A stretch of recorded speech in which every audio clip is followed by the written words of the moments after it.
Hello, everyone, and welcome to this edition of Investing and Trading Live. This is episode 770 of the podcast. Today is July the 11th, 2023, and today we're going to do a quick stock market overview. We are going to continue to look at stocks, the S&P 500, Dow, NASDAQ. We're going to look at the dollar today. That's been slumping for quite some time here the last few days, and we'll get into some other stocks. We'll probably look at AMC one more time. That's been continuing to show some strength.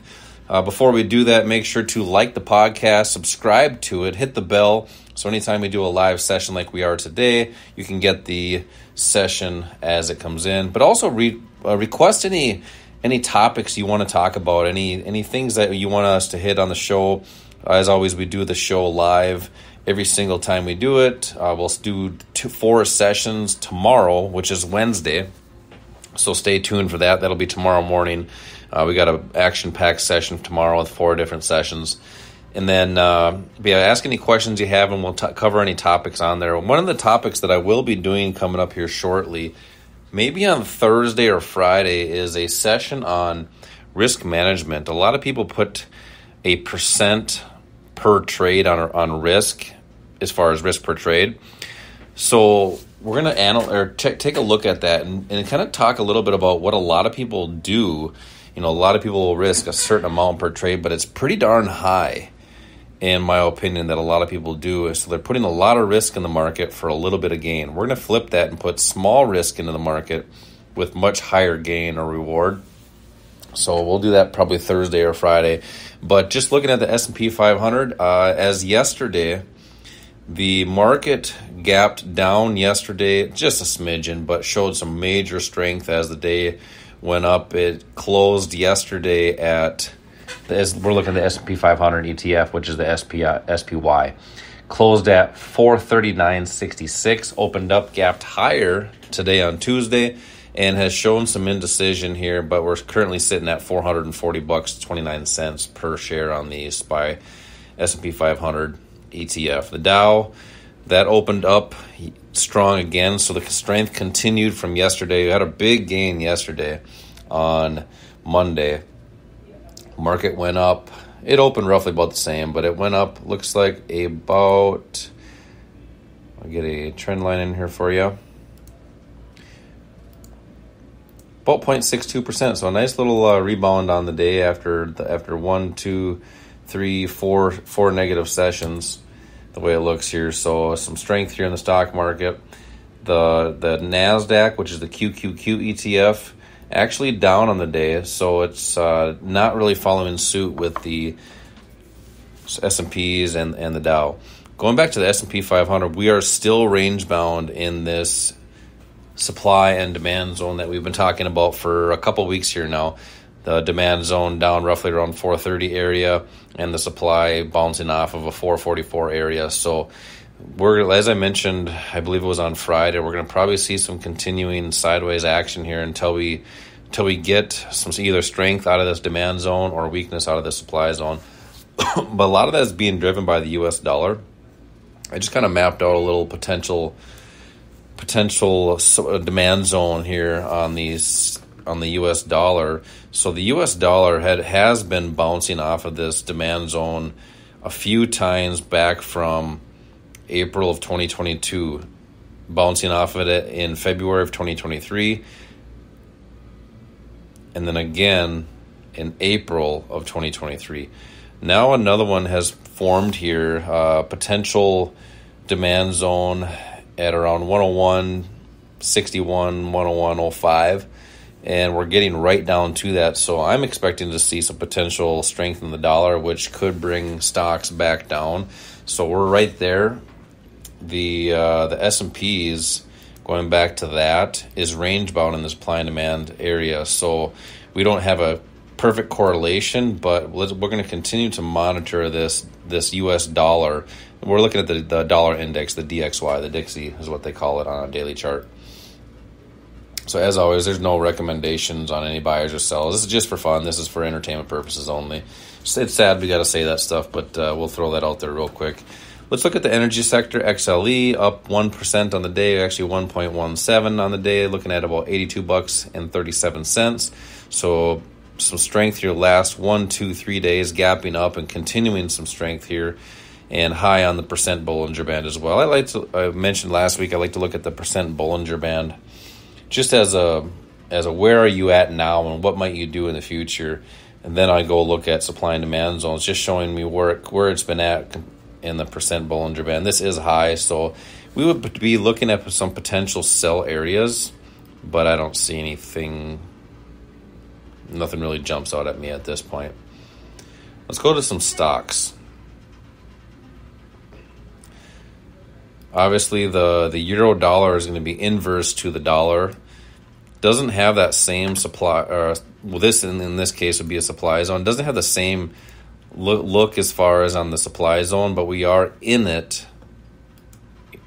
as of right now, and actually kind of bouncing off that supply zone. So it's not perfectly correlated with the Dixie, but we'll continue to monitor this. I'm expecting some weakness in this as we progress here the next few days. Hopefully it just bounces right out of there and then it stays true to that supply zone.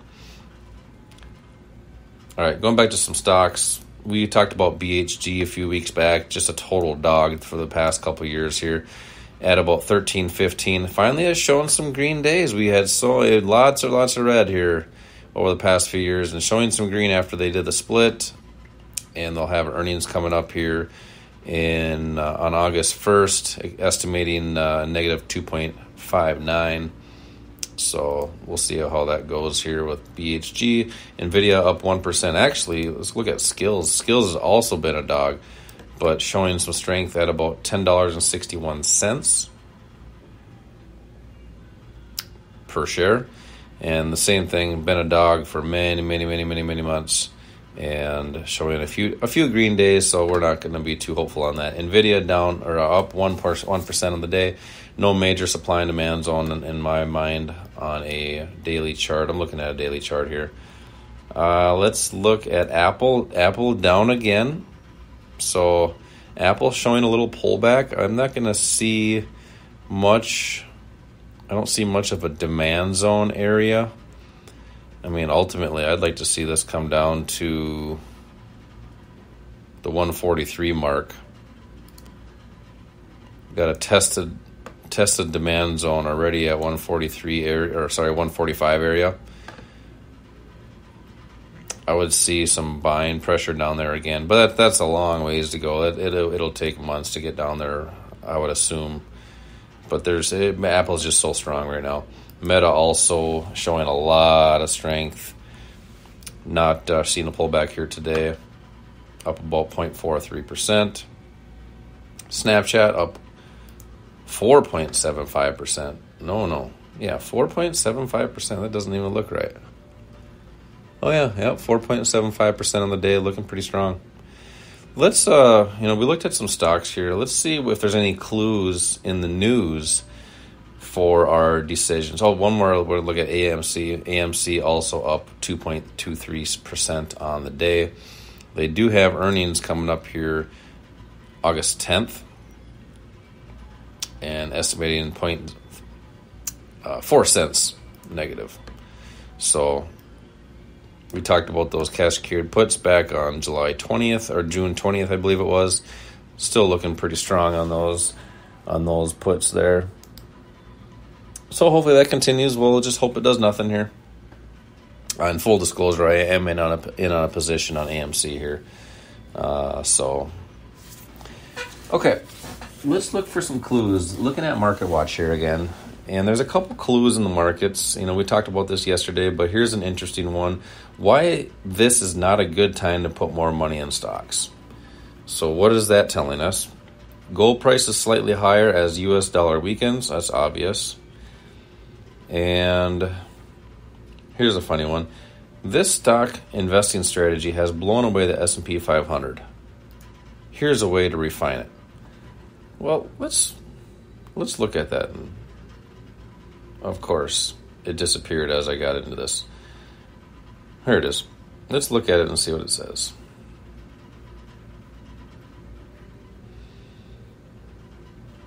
Well, they're talking about mutual funds. Of course. As always, trying to sell mutual funds, ripping off the public. As you guys know, mutual funds have a ton of fees that come along with them. Be very careful with selecting investments that you're looking to get into, especially mutual funds.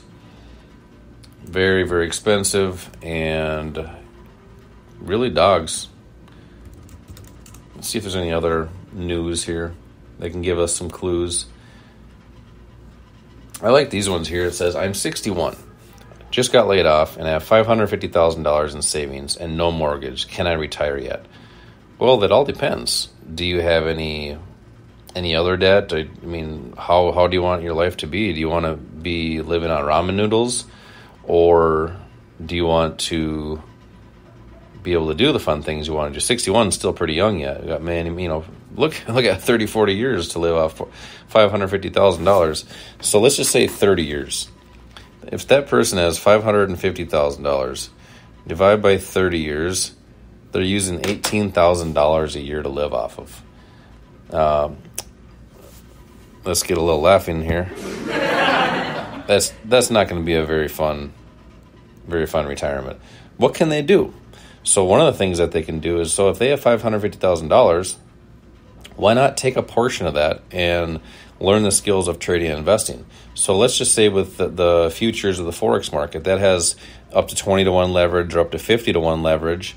So let's just say that $550,000, maybe they use $20,000 of that in one of those markets. And if they're able to build an income strategy off of that, so that way that $550,000 lasts much longer, and they use their trading account to live off of, right? Do the fun things they want to do, not draw that down. So that's, this is kind of an open-ended question. Can I retire? Well, it depends on what you're going to do with that $550,000. If you're going to let it sit there and spend $18,000 a year to try to live off of and try to get by, or how about take a little bit of risk, calculated risk, smart risk, and have the opportunities and choices that you want to have for the next 30 years. 30 years is a long time. I mean, think about that. If you're 30 years old, you have another 30-year period of time. Two 30-year period of times. Let's see. I don't see any other real stock market headlines that's giving me any clues. Basically, it's kind of a snooze fest with the news. It's pretty boring. I don't like to pay attention a whole lot to it, but it's interesting to see what they're saying. Here's a couple. Salesforce stock gets a lift as company announces rare price increases. So that'll draw people to Salesforce for a little bit. Let's just look and see if we can find Salesforce and what it's doing in the market. So if Salesforce, they're putting some news out. Here it is, Salesforce Inc. Ticker symbol CRM. Let's look. They, of course, so they gapped up. So Salesforce currently is up 3.24% on the year. So they gapped up. So here's what could potentially have happened here. It's been sideways for the past 2 months. It was at 212 as of yesterday. So this morning, Salesforce gets lift as company announces rare price increases. So it gaps up to $222 per share, now at $219. So my assumption is a whole bunch of people bought it at $222. Now we're underwater $3. And if this continues to stay here, eventually those people will sell out for a loss, and the market could shoot up or just continue to go back down or sideways. So pumping up some news, having institutions maybe take some profits at $222, selling to the people that are buying late to the party, and ringing the register and laughing all the way to the bank. So, as always, be careful with the news. Look for clues on what it might do, give you opportunities to buy or sell, not late to the party, but before it happens. And continue to take your profits when they are given to you. Protect your losses when they are small. We'll do 4 sessions tomorrow, so make sure to stay tuned tomorrow, right around the same time. We'll probably do around 8 o'clock a.m. Central Time for 4 segments, and we'll continue to have some fun. Make sure to subscribe to the podcast. If you like the podcast, give it a 5-star rating. If you don't, send us an email, and we'll see how we can do better for you to make you happy. But as always, until next time, retire young, my friends.